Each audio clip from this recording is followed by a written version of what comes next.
talk about linear transforms and sort of an overview of what we're trying to do when we start getting into transform theory. And one of the things that usually happens is we're dealing with real systems. Usually we're dealing with linear time-independent systems, which usually means fixed coefficients. Although there's a whole range of different properties and things I can imagine. But I really want to be able to say, let me start with some sort of real-world inputs and real-world properties, like maybe an impulse response. And then, I'd like to get a real-world output signal. But what I'll do is I'll go through our transform domain, where I'll transform that and I'll go into a transform set of input signals. And usually that's because going into that transform domain is a lot simpler to get various kinds of signals, or there's well understood properties of these. And then I'm going to do mathematical operations on these transform signals, often because the transformation themselves is actually very straightforward in this new domain. And then when I'm done with that, then I'm going to do an inverse to get back to the output signal, and hopefully this computation is not that complicated. And so this is why a number of different things become very, very interesting. And so there's a couple key things. Now, the biggest motivation of all, of one of the reasons you see this for a lot of linear systems, is that I want to be able to find a way to solve convolution. Convolution is an amazing technique that allows you to take any linear time-independent system and be able to solve for its actual solution for arbitrary inputs. Cool thing, right?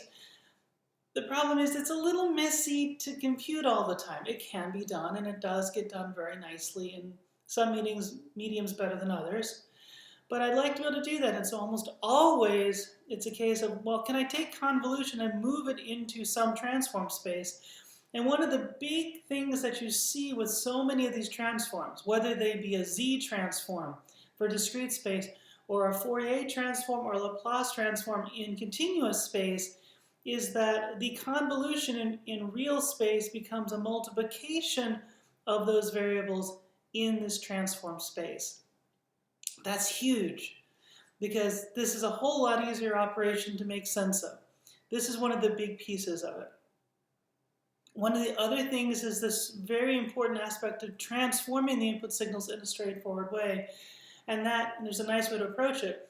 Because one of the things that you find is that in almost all these cases, you're taking differential or difference equations, whether it be continuous or discrete time, and moving to algebraic equations. So your operator dy dt of time and y of t becomes simply, well, we'll take the ddt, just make it s, and off we go.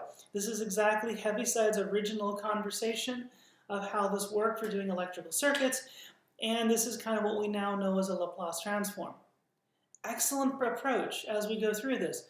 Similar sort of thing in discrete time. You see this with various delayed kind of properties, is what typical for any sort of discrete time equations. And all of a sudden these drop into z minus 2, z minus 1, and so forth.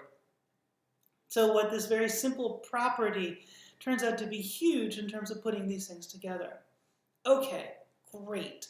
So there's one other thing that tends to be very nice about this, is that many of these approaches naturally move me from sort of time space to sort of frequency response, which of course basically says, imagine I put a sine either continuous or discrete time into the linear system. I know I'm going to get a sine wave of only that frequency, maybe with amplitude and phase shift, but I can look at that, and it's a very important property to look at, and it'd be important to look at it across all frequencies, because it gives me ideas of like what do filters do, what do other kind of control systems do, and it's just a very valuable technique.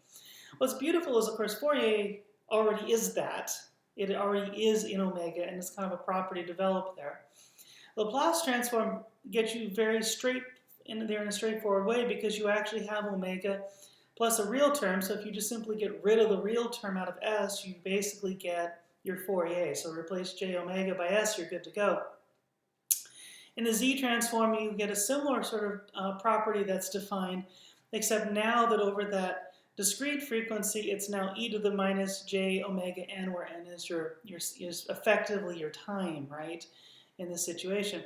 And you're good to go.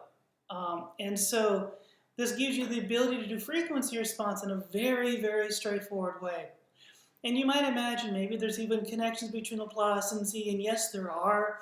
And as you can get stuff, the whole region that for complex values of S that are less than 0 is really all the areas that are inside the unit circle for magnitude of Z less than 1.